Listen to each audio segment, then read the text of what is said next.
Hello everyone, I am your biology educator biochart. Please do like and subscribe my channel. Cell cycle और cell division जो chapter हमने शुरू कर दिया उसमें हमने एक वीडियो कवर कर लिया। उस वीडियो में हमने इंटरफेस के बारे में डिटेल स्टडी की थी।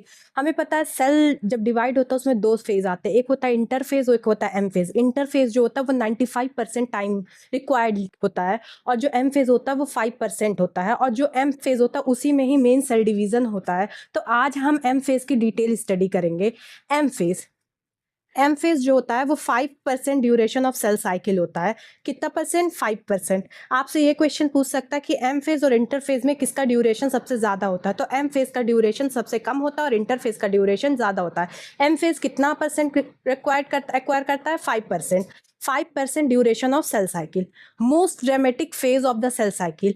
ऐसा क्यों कहा जाता है कि ये बहुत ड्रामेटिकल फेज होता है सेल साइकिल का?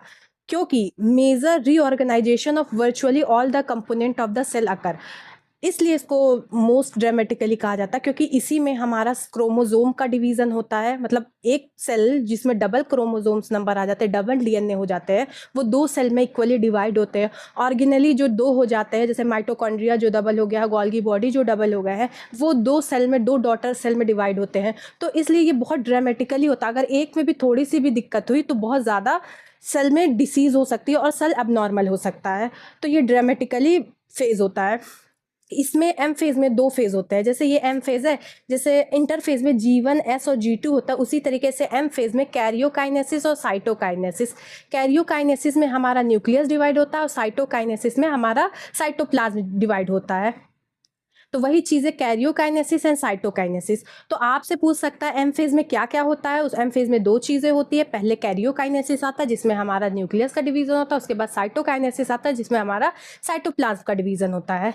प्रोग्रेसिव प्रोसेस होता है, मतलब एक के बाद एक प्रोसेस होते रहते हैं। जो कैरियो का मतलब एम फेज होता है उसमें जब हम देखते हैं तो एक के बाद एक फेज होते रहता है।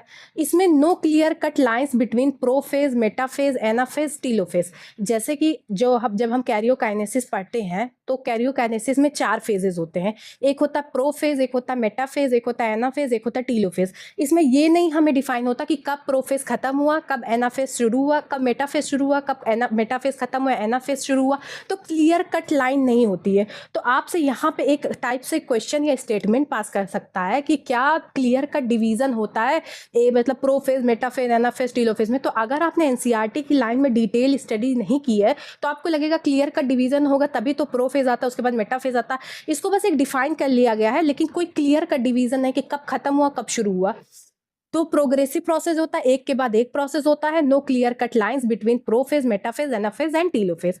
अब हम जो कैरियोकाइनेसिस जो हम लोग पढ़ने जा रहे हैं, अब उसमें जो प्रोफेज होता है उसके बारे में हम डिटेल स्टडी करने जा रहे हैं। प्रोफेज होता यह है कि जो हमारा पेरेंट सेल होता है, जैसे ये हमारा पेरेंट सेल है, इसमें ये जाता पहले G1 में, फिर S में, फिर G2 में। G2 में ये इतना कहला गया इंटरफेस, ये कहलाएगा इंटरफेस। ये हो गया जो कि 95% हमारा टाइम टेकिंग किया रहता है, मोर देन 95%। तो ये हो गया। अब शुरू होती है एम फेज की बारी। एम फेज में सबसे पहले आता प्रोफेज, प्रोफेज उसके बाद मेटाफेज, उसके बाद एनाफेज, उसके बाद टीलोफेज हो गया। तो ये एक पूरा सीक्वेंस फॉलो होता है। तो प्रोफेज जो होता है वो S एंड G2 को फॉलो करता है। S हो गया, G2 हो गया, उसके बाद प्रोफेज की शुरुआत हुई। In the S and G2 phase, the new DNA molecules form are not be distinct but intertwined। जो हमारा ये सेल होता है, जब इसमें S फेज में DNA डबल हो जाता है, जैसे ये हमारा न्यूक्लियस हुआ, तो ये जब इसमें इसका न्यूक्लियस डबल हो जाता है तो ये जो न्यूक्लियस डबल हुआ वो डिस्टिंक्ट नहीं होता है। हम पहचान नहीं पाएंगे कि ये मतलब इसमें दो DNA है, एक पुराना वाला एक नया वाला है। तो ये इंटरवाइंड होते, एक दूसरे में उलझे होते। मतलब ये अगर ये DNA है, अगर इसमें जो DNA ये डबल होने के बाद भी इसी तरीके से दिखता है, लगेगा नहीं कि डबल हुआ है कि नहीं हुआ है और कौन सा पुराना कौन सा नहीं, एकदम हमें नए डिफरेंस क्रिएट होगा। तो वो क्योंकि वो एक दूसरे में इंटरवाइंड होते हैं, एक दूसरे एकदम ऐसा बजे हुए होते हैं, एक ऊपर एक ऐसे रहता है। तो फिर जो प्रोफेज होता है उसमें होता क्या कि कंडेंसेशन स्टार्ट हो जाता है, कि जो ये धागे हैं, जो एक क्रोमैटिन है, वो धीरे धीरे एक साथ कंडेंस हो जाता होने लगते हैं, एक स्ट्रक्चर में बनने लगते हैं। ऐसे धीरे धीरे कंडेंस होना वो स्टार्ट हो जाते हैं। तो ये धागे ताकि वो अपना एक क्रोमोसोम का स्ट्रक्चर फॉर्म कर सके। तो initiation of the condensation of chromosome start होता है। तो प्रोफेज में आपसे पूछ सकता है कि जो कंडेंसेशन ऑफ द क्रोमोसोम जो स्टार्ट होता है, जिसमें क्रोमैटिन क्रोमोसोम में कन्वर्ट होती है, वो किस फेज से कन्वर्ट होती है? तो वो होता प्रोफेज। प्रोफेज में क्रोमैटिन जो होती है वो क्रोमोसोम में कन्वर्ट होना शुरू हो जाती है। ये क्रोमैटिन होता है कंडेंस, और कंडेंस को हम कह सकते हैं अनटेंगल्ड, मतलब जो उलझी हुई चीज़ें रहती है, उलझा हुआ धागा होता है डीएनए का, वो सुलझने लगता है, सुलझ करके वो क्रोमोसोम का फॉर्मेशन करने लगता है। तो आपसे ये कह सकते हैं अगर क्या कोई भी सेल में हमें क्रोमोसोम कब देखने को मिलेगा? हमें क्रोमोसोम उसमें देखने को तब मिलेगा जब कभी भी सेल में सेल डिवीजन होगा। अदरवाइज अगर नॉर्मल सेल है तो उसमें हमें क्रोमोसोम कभी दिखेगा ही नहीं, हमेशा हमें क्रोमैटिन दिखता है। तो अगर सेल सेल डिवीजन परफॉर्म करता है तब क्रोमैटिन कंडेंसेशन में आता है और क्रोमोसोम का फॉर्मेशन करता है। तो जब एंड हो जाता है, by the end of the prophase became compact chromosome. जो क्रोमैटिन होता है वो एक मतलब जैसे ये क्रोमैटिन है, धागा है, वो एक क्रोमोसोम का स्ट्रक्चर फॉर्म कर लेता है। ठीक है, ये एक क्रोमोसोम का स्ट्रक्चर फॉर्म कर लेगा। Each chromosome has two sister chromatid held at the centromere. कहने का मतलब है कि ये हमारा क्रोमोसोम है, इसमें दो, ये एक क्रोमोसोम है, ये दो सिस्टर क्रोमैटिड है, टू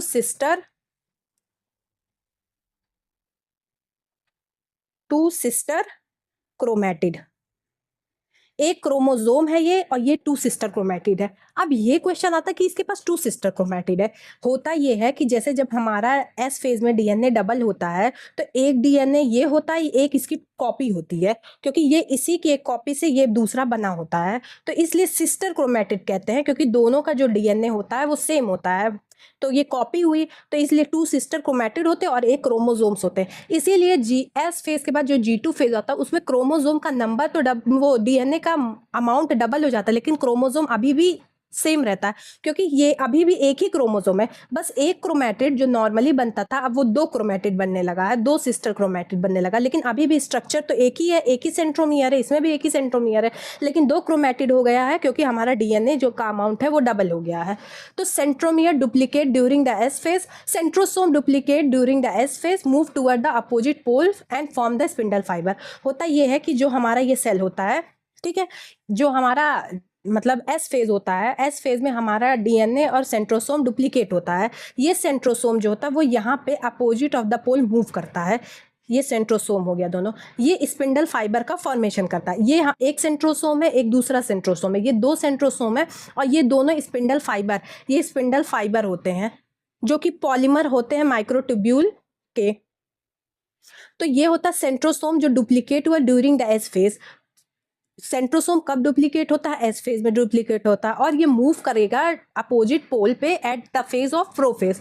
प्रोफेज में ये अपोजिट पोल पे मूव करता है, और ये कब डबल डुप्लीकेट होता है? एस फेज में ये डुप्लीकेट होता है। तो कहता है centrosome duplicate during S phase, move toward opposite pole, मतलब एक दूसरे के अपोजिट पोल पे ये मूव करता है और स्पिंडल फाइबर का फॉर्मेशन करता है।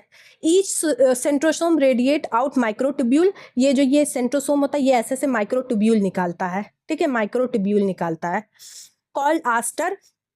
ये इसको एक आस्टर बोलते हैं, और two aster plus spindle fibre ये पूरा माइटोटिक एपरेटस बना देता है। होता ये है कि दो सेंट्रियोल होते हैं, ये माइक्रोट्यूब्यूल अपने मतलब निकालते, स्प्रेड करते हैं, रेडिएट आउट करते हैं, तो ये माइक्रोट्यूब्यूल हो गए। ये एक आस्टर की तरह बनाते हैं, तो ये आस्टर का फॉर्मेशन कर दिया, प्लस कुछ स्पिंडल फाइबर बनाते हैं, ये पॉलीमर ऑफ माइक्रोट्यूब्यूल होता है, और इस पूरे स्ट्रक्चर को हम कहते हैं माइटोटिक स्पिंडल एपरेटस। तो आपसे ये पूछ सकता है कि क्या प्लांट सेल में माइटोटिक स्पिंडल एपरेटस का फॉर्मेशन होता है? तो नहीं होता, क्योंकि प्लांट सेल में सेंट्रोसोम एब्सेंट होता है। जब सेंट्रोसोम ही नहीं होगा तो आस्टर का फॉर्मेशन मतलब माइक्रोट्यूब्यूल का फॉर्मेशन ही नहीं होगा, और जब माइक्रोट्यूब्यूल का फॉर्मेशन नहीं होगा तो ये एपरेटस उसमें बनेगा नहीं। तो वही कहते हैं plant cell no centrosome no aster formation take place. तो ये होता दो सेंट्रोसोम होते हैं, इसमें माइक्रोट्यूब्यूल स्प्रेड होते हैं, एक स्ट्रक्चर ये आस्टर लाइक स्टार लाइक बनता है, और ये पॉलीमर स्पिंडल फाइबर का फॉर्मेशन होता है, और ये पूरा आपस में मिल करके एक अपरेटस बना देते हैं। इस अपरेटस को हम कहते हैं mitotic spindle apparatus. Cell at the end of the prophase, जब हम उसको अंडर माइक्रोस्कोप देखते हैं कि क्या क्या उसमें है प्रोफेज के एंड में, तो हमें उसमें दिखता है कि जो Golgi body, endoplasmic reticulum, nucleus और न्यूक्लियर एनवलप दिखते नहीं हैं। जब ये दिख नहीं रहे हैं जो गोल्गी बॉडी, एंडोप्लाज्मिक रेटिकुलम हुआ या न्यूक्लियस, न्यूक्लियोलस जो होता है, ये डिसअपियर हो जाते हैं। मतलब जो हमारा क्रोमोसोम्स में न्यूक्लियस का जो और क्रोमोसोम्स का मटेरियल होता है वो इतना ज़्यादा, साइटोप्लाज्म का जो मटेरियल हो जाता है इतना ज़्यादा कंडेंस हो जाता है, थोड़ा ठीक हो जाता है कि ये सब ना उसमें डिसअपियर हो जाते हैं। कोई चीज़ अगर गाढ़ी हो जाती है उसमें हम कोई चीज़ डालते हैं तो वो छुप जाती है, तो ये ख़त्म नहीं हुए रहते, ऐसा ये गायब नहीं हुए रहते, ये उसमें छुप जाते हैं। आप अगर तुम सोचो, अगर एक सेल है उसमें 2 एंडोप्लाज्मिक रेटिकुलम हो गए, गोल्गी बॉडी हो गई, तो अगर 2 गोल्गी बॉडी होगी तो अगर जब सेल डिवीज़न में आगे बढ़ेगा तो अगर ये छुप गए या अगर ये गायब हो जाते हैं तो फिर आगे चल के सेल में जो टीलोफेज में ये फॉर्म कैसे होते? तो ये छुपते नहीं है। जो हमारा साइटोप्लाज्म का मटेरियल होता है, जो डीएनए का मटेरियल हो जाता है, वो इतना ज़्यादा थिक हो जाता है कि उसमें गायब हो जाते हैं, डिसअपियर हो जाते हैं। तो Golgi body, endoplasmic reticulum, nucleolus उसमें डिसअपियर हो जाते हैं, और जो न्यूक्लियर एनवलप हो जाता है वो डिसइंटीग्रेट हो जाता है, मतलब ये खत्म हो जाता है। जब ये खत्म हो जाता है तो इसका बाद में फॉर्मेशन जो होता है वो रफ एंडोप्लाज्मिक रेटिकुलम करता है, जो कि बहुत है, मेंशन नहीं है तो हम बता दे रहे हैं आपको। तो गोल्गी बॉडी, एंडोप्लाज्मिक रेटिकुलम और न्यूक्लियोलस ये डिसअपियर हो जाते हैं, और न्यूक्लियर एनवलप जो होता है वो पूरी तरीके से डिसइंटीग्रेट हो जाता है। फिर बाद में ये टीलोफेज में फॉर्म होता है। तो अब हम बात करते हैं प्रोफेज का, हमारा खत्म हो गया। इसमें क्या होता है? इसमें कंडेंसेशन ऑफ क्रोमोसोम्स होता है, सेंट्रोसोम जो होता है अपोजिट पोल पे मूव करते हैं, और आस्टर प्लस स्पिंडल फाइबर मिल करके माइटोटिक स्पिंडल अपैरेटस का फॉर्मेशन करते हैं। अब हम आपसे पूछते हैं जो क्वेश्चन प्रोफेज से बनता है कि कंडेंसेशन स्टार्ट कहाँ से हुआ, प्रोफेज हुआ। वो कौन सा फेज है जिसमें centrosome opposite to the pole move करते हैं, वो है प्रोफेज। और किसमें एंडोप्लाज्मिक रेटिकुलम, गोल्गी बॉडी और न्यूक्लियोलस डिसअपियर हो जाते हैं, तो वो प्रोफेज हुआ। इससे ज़्यादा आपसे कोई क्वेश्चन उसमें से नहीं बनेगा। अब दूसरा फेज जो है वो मेटाफेज है। अब हम बात करते हैं मेटाफेज की। जो मेटाफेज होता है उसमें complete disintegration of nuclear envelope mark the start of the second phase of the mitosis. जब ये न्यूक्लियस हुआ, जब ये न्यूक्लियर मेम्ब्रेन जो होती है, न्यूक्लियर एनवलप जो होता है, ये कंप्लीटली खत्म हो जाएगा और हमारा जो क्रोमोसोम होता है वो साइटोप्लाज्म में आ जाए, तो समझ लेना कि मेटाफेज की स्टार्टिंग हो गई है और प्रोफेज का डी एंड हो गया है। The complete disintegration of nuclear envelope, ये पूरा खत्म हो जाए, marks the start of the second phase of mitosis, जिसे हम कहते हैं metaphase. The chromosome are spread throughout the cytoplasm of the cell. वही चीज, जब ये पूरा खत्म हो जाएगा और साइटोप्लाज्म में क्रोमोसोम आ जाएंगे तो समझो कि मेटाफेज की शुरुआत होगी। Condensation of the chromosome is completed. Prophase से शुरू होता है और मेटाफेज तक कंप्लीट हो जाता है, तो इसका मतलब स्टार्टिंग कंडेंसेशन की प्रोफेज से हो जाती है और मेटाफेज तक वो चलती रहती है। कंप्लीटेड इन मेटाफेज, प्रोफेज से शुरू होती है और मेटाफेज में कंप्लीट हो जाती है कंडेंसेशन ऑफ द क्रोमोसोम में, मतलब क्रोमैटिन से कंडेंस होकर क्रोमोसोम का स्ट्रक्चर फॉर्म हो जाता है। Observe clearly under the microscope. अगर आपको क्रोमोसोम की मॉर्फोलॉजी को बहुत अच्छे से पढ़ना है तो आप प्रोफेज की जगह मेटाफेज का स्ट्रक्चर, मतलब मेटाफेज स्टेज ही प्रिफर करेंगे, क्योंकि उसमें कंडेंसेशन कंप्लीट हो जाता है, बहुत अच्छे से उसकी मॉर्फोलॉजी फॉर्म हो जाती है, किसकी, क्रोमोसोम की, तो आपको क्रोमोसोम इजीली विजिबल हो जाएगा मेटाफेज में। मॉर्फोलॉजी बेस्ट स्टडीड, तो आपसे अगर एक क्वेश्चन नीट में बनता है कि which stage which you prefer for the study of the chromosome, which is metaphase. Metaphase is the stage जिसमें क्रोमोसोम की मॉर्फोलॉजी बहुत अच्छे से विजिबल होती है। क्रोमोसोम में 2 सिस्टर क्रोमैटिड होते हैं जो कि सेंट्रोमियर से हेल्ड होते हैं। जैसे ये हमारा सेंट्रोमियर हो गया, इसमें 2 क्रोमोसोम की सिस्टर क्रोमैटिड हो गई, और इस पूरे स्ट्रक्चर को हम क्रोमोसोम्स कहते हैं। क्रोमोसोम हो गया, ये हमारा सेंट्रोमियर हो गया, ये हमारी 2 सिस्टर क्रोमैटिड हो गई, जिसके अंदर हमारा ये डीएनए मटेरियल है जो कि डबल है, एस फेज में हुआ है। Chromosome 2 sister chromatid held by the centromere. Spindle fibre attach to the kinetochore. Kinetochore होता ये है कि हमारा ये क्रोमोसोम है, ठीक है, इसके साइड में एक डिस्क शेप की प्रोटीनियस स्ट्रक्चर होती है जिसे बनाने वाला स्पिंडल फाइबर होता है, और स्पिंडल फाइबर आकर के इससे अटैच होता है। ये स्पिंडल फाइबर से बनी होती है, और जो हमारा सेंट्रियोल होता है ये स्पिंडल फाइबर जो बनाता है दोनों साइड से, वो इसी पे आकर के अटैच होती है। तो spindle fibre attach to the kinetochore. Kinetochore small disc shape, surface of the centromere, centromere के सरफेस पे डिस्क शेप काइनेटोकोर उसे कहेंगे। 1 क्रोमोसोम 2 सिस्टर क्रोमैटिड 2 काइनेटोकोर। देखो होता ये है कि हमारा ये क्रोमोसोम है, सॉरी ये हमारा सेल है। सेल में ये हमारा इक्वेटर होता है और ये पोल होता है, ठीक है। इक्वेटर पे जो हमारा क्रोमोसोम्स होता है वो इस तरीके से कंडेंस होकर के एक क्रोमोसोमिक मेटाफेजिक प्लेट बनाता है। ठीक है, ठीक है। तो इस क्रोमोसोम के इस साइड और इस साइड दो काइनेटोकोर होती है, और ये हमारा सेंट्रियोल होता है, यहाँ सेंट्रियोल होता है, और ये हमारे स्पिंडल फाइबर इससे निकले रहते हैं। ये इस काइनेटोकोर से आकर के अटैच होते हैं, और इस काइनेटोकोर को बनाने वाला ही स्पिंडल फाइबर होता है। और इस पूरे जो एक प्लेन बनता है इसे मेटाफेजिक प्लेट कहते हैं।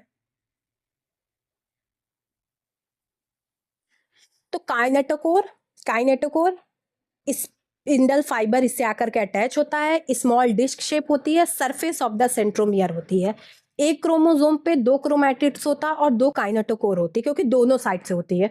तो ह्यूमन में 46 क्रोमोसोम्स होता, अगर आपसे कहे काइनेटोकोर कितनी होगी तो 92। Kinetochore serve as the site of attachment of a spindle fibre. ये देखो, यही तो ये दोनों हमारा सेंट्रियोल हो गया, सेंट्रोसोम हो गया, इससे हमारा स्पिंडल फाइबर जो होता है वो रेडिएट हुआ है और वो आकर के हमारे काइनेटोकोर पे अटैच हुआ है। तो kinetochore serve as the site of attachment of the fibre form by the spindle fibre. Kinetochore बनता भी स्पिंडल फाइबर से है और स्पिंडल फाइबर आकर के इस पे अटैच होते हैं। एक बार फिर से हम आपको इसका डायग्राम ऐसे करके बता दे रहे हैं। ये हमारा एक क्रोमोसोम है, ठीक है। ऐसे मान लो 46 क्रोमोसोम अलाइन है एक पूरी लाइन पे। ये हमारा एक क्रोमोसोम है, इसके दोनों साइड पे हमें काइनेटोकोर दिखते हैं। ये हमारा सेंट्रियोल है, इसमें से स्पिंडल फाइबर रेडिएट हुए हैं। ये स्पिंडल फाइबर आकर के इस काइनेटोकोर से दोनों साइड से लेते हैं और इसको स्टेबिलिटी दे करके एक इक्वेटर प्लेट पे अलाइन कर देते हैं। इसको मैंने उठा के ऐसे रख दिया है ताकि आपको इजीली विजिबल हो। तो ये होता मेटाफेज। मेटाफेज में होता क्या है कि इसमें कंप्लीट डिसइंटीग्रेट हो जाती है न्यूक्लियर मेम्ब्रेन, साइटोप्लाज्म के जो क्रोमोसोम होते हैं वो साइटोप्लाज्म में आ जाते हैं, और काइनेटोकोर से स्पिंडल फाइबर जा करके अटैच हो जाता है, और सारे जो क्रोमोसोम्स होते हैं वो इक्वेटर प्लेट या मेटाफेजिक प्लेट में अलाइन हो जाते हैं। Metaphase is characterise by the all the chromosome lie as equator. जो अभी हमने बता दिया कि ये हमारा सेल है, इस पे ऐसे सारे क्रोमोसोम आकर के अलाइन हो जाते हैं।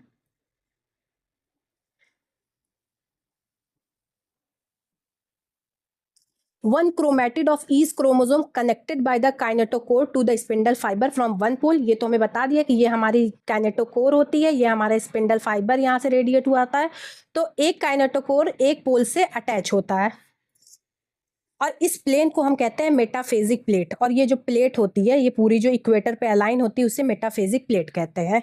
तो आपसे एक क्वेश्चन पूछ सकता है, मेटाफेजिक प्लेट जो होती है वो कहाँ किस फेज में फॉर्म होती है? मेटाफेज में फॉर्म होती है। एक तो नाम से ही पता चलता है वो कहाँ पे फॉर्म होती है, इक्वेटर पे फॉर्म होती है। इक्वेटर के जैसे सेल पे ये इक्वेटर हो गया, ये पोल हो गया, तो ये इक्वेटर पे फॉर्म होगी। और इसमें होता क्या है, इसमें जो क्रोमोसोम एक जगह अलाइन हो जाते हैं इक्वेटर पे, और जो स्पिंडल फाइबर होता है वो काइनेटोकोर से आकर के अटैच होता है। तो ये पूरा हो गया मेटाफेज। मेटाफेज की शुरुआत कब होती है? जब न्यूक्लियर मेम्ब्रेन पूरी तरीके से डिसइंटीग्रेट हो जाती है और क्रोमोसोम साइटोप्लाज्म में आ जाते हैं। इसमें इसमें मेटाफेज में क्रोमोसोम जो होते हैं उसकी मॉर्फोलॉजी बहुत ज़्यादा अच्छे से विजिबल होती है, कंप्लीटली कंडेंस हो जाते हैं क्रोमोसोम। क्रोमोसोम्स के पास काइनेटोकोर उसके साइड में होती है जो कि डिस्क शेप की होती है, प्रोटीनियस स्ट्रक्चर होती है, और स्पिंडल फाइबर उसको फॉर्म करता है, और स्पिंडल फाइबर ही उसको उससे आकर के अटैच होता है। एक क्रोमोसोम की दो सिस्टर क्रोमैटिड्स होती है, दोनों के पास दो काइनेटोकोर प्लेट होती है जो उसके साइड में होती है, और दो अपोजिट पोल पे जो हमारे सेंट्रोसोम होते हैं वो स्पिंडल फाइबर जो फेंकते हैं वो आकर के उस पर जाकर के अटैच होता है, और सारे क्रोमोसोम एक इक्वेटर की प्लेट जिसे मेटाफेजिक प्लेट कहते हैं उस पर अलाइन हो जाते हैं। ये हो गया प्रोफेज का। मेटाफेज का प्रोफेज हो गया, मेटाफेज हो गया। अब दूसरा तीसरा जो कैरियोकाइनेसिस का फेज होता है वो होता है एनाफेज होता है। सबसे बड़ा जो फेज होता है वो होता है प्रोफेज, और सबसे छोटा फेज होता है वो एनाफेज होता है। Anaphase is the shortest phase of the karyokinesis. Karyokinesis का सबसे शॉर्टेस्ट फेज होता है। सेंट्रोमियर स्प्लिट, जैसे ये हमारा सेल है, सेल में हमारा जो ये जब मेटाफेज में आकर के ये अटैच हो जाता है, ऐसे आ जाता है मेटाफेज में, तो अब ये जो सेल होता है इसका सेंट्रोमियर स्प्लिट हो जाता है, या ऐसे मान लो, ठीक है, ये स्प्लिट हो गया। फिर ये जो हमारे दो पोल होते हैं, इस पोल के पास जो होता है ये क्रोमोसोम ऐसे आधे आधे चले जाते हैं। ये हमारे पोल है इसी के पास। तो ये इस टाइम प्रोफेज जो था और मेटाफेज जो था, इसमें हमारा क्रोमोसोम, जैसे अगर हम ह्यूमन है, हमारा अगर 46 क्रोमोसोम पहले था और प्रोफेज और मेटाफेज में भी 46 होगा, लेकिन जब एनाफेज आता है तो उसमें 46 मल्टीप्लाई बाई 2 हो जाएगा, 46 मल्टीप्लाई बाई 2 92। रीजन ये है क्योंकि सेंट्रोमियर जैसे दो सिस्टर क्रोमैटिड थी और एक क्रोमोसोम था, अब जब ये स्प्लिट हो गया तो एक सिस्टर क्रोमैटिड और एक क्रोमोसोम हुआ, तो अब यहाँ पे जो 46 जो दो एक साथ थे, जो कि अभी एक ही स्ट्रक्चर में ऐड होते थे, मतलब काउंट होते थे, अब वो दो क्रोमोसोम में काउंट होंगे, तो इसलिए यहाँ क्रोमोसोम का नंबर डबल हो जाता है।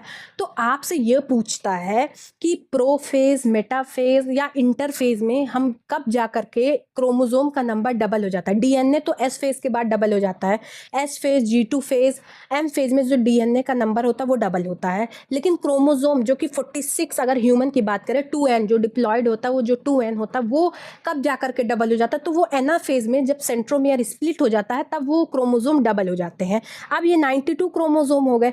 अब ये हुआ कि अब हमें ये जो आगे फेज में हमें पता चलेगा कि फिर क्रोमोसोम जो अपनी आइडेंटिटी लूज करते हैं, फिर पूरे दोनों साइड मतलब दोनों पोल पे क्रोमैटिन का फॉर्मेशन हो जाता है, फिर साइटोकाइनेसिस होकर के वो दो डॉटर सेल में डिवाइड हो जाते हैं, जिसे हम इक्वेशनल डिवीजन कहते हैं। जैसे जो पेरेंट का डीएनए होगा और डॉटर का डीएनए होगा वो सेम होगा, तो कहते नहीं है इक्वेशनल डिवीजन, जो हमारा डीएनए है वही हमारे डॉटर का डीएनए इक्वल अमाउंट में। तो अब एनाफेज जो होता है वो शॉर्टेस्ट फेज होता है कैरियोकाइनेसिस का। सेंट्रोमियर स्प्लिट, मतलब सेंट्रोमियर स्प्लिट हो जाते हैं, sister chromatids separated from each other, जो ये दो सिस्टर क्रोमैटिड्स होते हैं वो एक दूसरे से सेपरेट हो जाते हैं, moving toward the opposite pole, opposite pole पे ये चले जाते हैं। एक सिस्टर क्रोमैटिड्स यहाँ चला गया, एक सिस्टर क्रोमैटिड्स यहाँ चला गया। हम सेंट्रोमियर ऐसे स्प्लिट हो गए, वो तो हम आपको आसानी के लिए बता दिए, लेकिन देखा जाए तो ये एक सिस्टर क्रोमैटिड को हमने ऐसे डिफाइन किया, एक सिस्टर क्रोमैटिड को ऐसे डिफाइन किया, तो वो 20 से एक सिस्टर क्रोमैटिड इस साइड चला जाएगा, एक सिस्टर क्रोमैटिड इस साइड चला जाएगा, और जो सेंट्रोमियर होगा वो 20 से टूट जाएंगे, स्प्लिट हो जाएंगे, और वो दोनों अपोजिट पोल पे चले जाएंगे। With the centromere where the towards the pole, ये जो ये सेंट्रोमियर होगा ये पोल की साइड होगा, और जो दो सिस्टर क्रोमैटिड होगा वो लटके हुए होंगे, ट्रेलिंग बिहाइंड, मतलब ऐसे लटके हुए होंगे। ये अगर हमारा पोल है और ये हमारे सेंट्रोमियर है, तो ये एक ऐसे जो सेंट्रोमियर है वो हमारे पोल की साइड होगा, और जो सिस्टर क्रोमैटिड है ऐसे लटके हुए होंगे। तो जो डीएनए होता है, क्रोमोसोम जो होगा, अगर मान लेते हैं 46 है प्रोफेज में, मेटाफेज में भी 46 है, लेकिन एनाफेज में ये 92 हो जाएगा। अगर क्रोमैटिड्स दो हैं, जैसे ये क्रोमोसोम है, 46 क्रोमोसोम है, लेकिन इसमें दो सिस्टर क्रोमैटिड है, इसमें भी दो सिस्टर क्रोमैटिड है, लेकिन जब इसकी बारी आएगी तो इसमें एक सिस्टर क्रोमैटिड हो जाएगा, क्योंकि ये स्प्लिट हो गई है दोनों, मतलब पूरे सेल में ये टूट करके दो पार्ट में डिवाइड हो गई है, तो इसमें एक सिस्टर क्रोमैटिड रहेगा।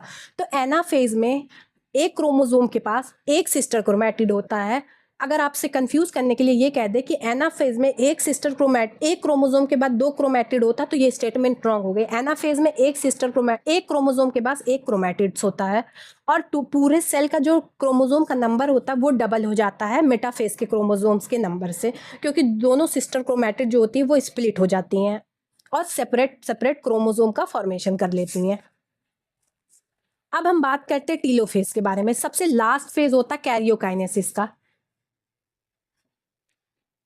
Beginning of the final stage of karyokinesis. जैसे ये हमारा सेल है, ये हमारा जो क्रोमोसोम था ना वो क्रोमैटिन बना लेगा। ये पहला स्ट्रक्चर था जिसमें हमारा सेंट्रोमियर, ये एनाफेज की बात हम कर रहे हैं,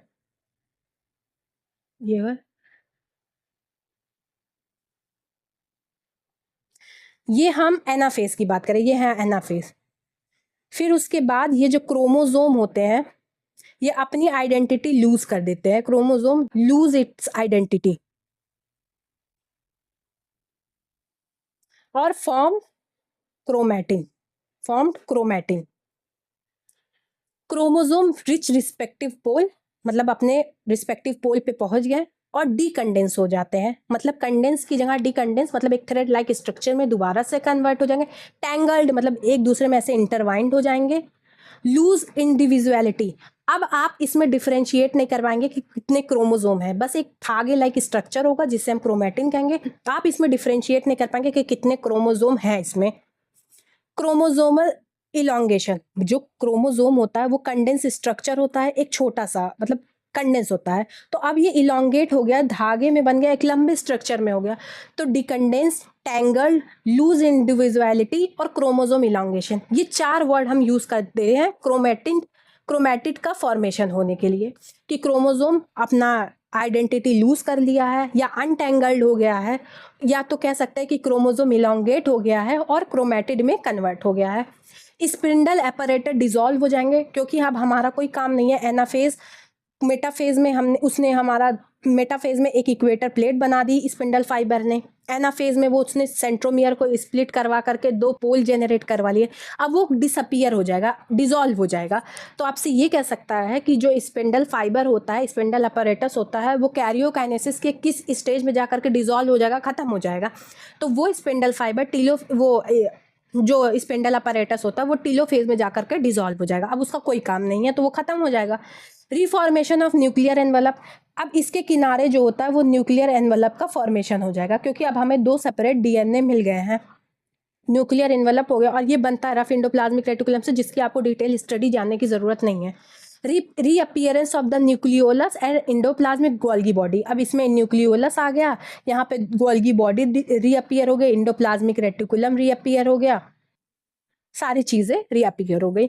अब हम आगे बात करेंगे कि फिर कैसे ये फिर 2 सेल में डिवाइड हो जाएंगे, जिसमें यहाँ पे 4n थे, फिर आगे चल के 2n डॉटर सेल में कन्वर्ट हो जाएंगे, जिसे हम कहते हैं साइटोकाइनेसिस, जो कि अगला प्रोसेस होगा। फिर उसके बाद हम मियोसिस पढ़ेंगे, फिर चैप्टर फिनिश हो जाएगा।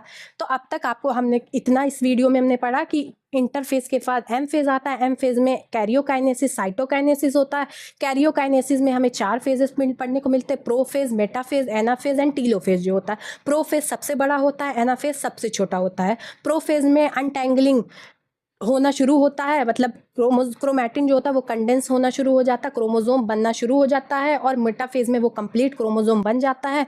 एनाफेज में वो 2 सिस्टर क्रोमैटिड सेंट्रोमियर स्प्लिट होकर के 2 पोल पे सेपरेट हो जाते हैं, और टीलोफेज में क्रोमैटिन दोबारा से बन जाता है क्रोमोसोम से। तो अब ये कैरियोकाइनेसिस आपका फिनिश हो गया। अगले लेक्चर में हम साइटोकाइनेसिस पढ़ेंगे, जिसमें 2 डिफरेंट मेथड पढ़ते हैं, एनिमल सेल और प्लांट सेल के बारे में, और फिर हमारा माइटोसिस खत्म हो जाएगा, उसके बाद मियोसिस शुरू हो जाएगा। तो आज का लेक्चर यहीं पे ख़त्म होता है।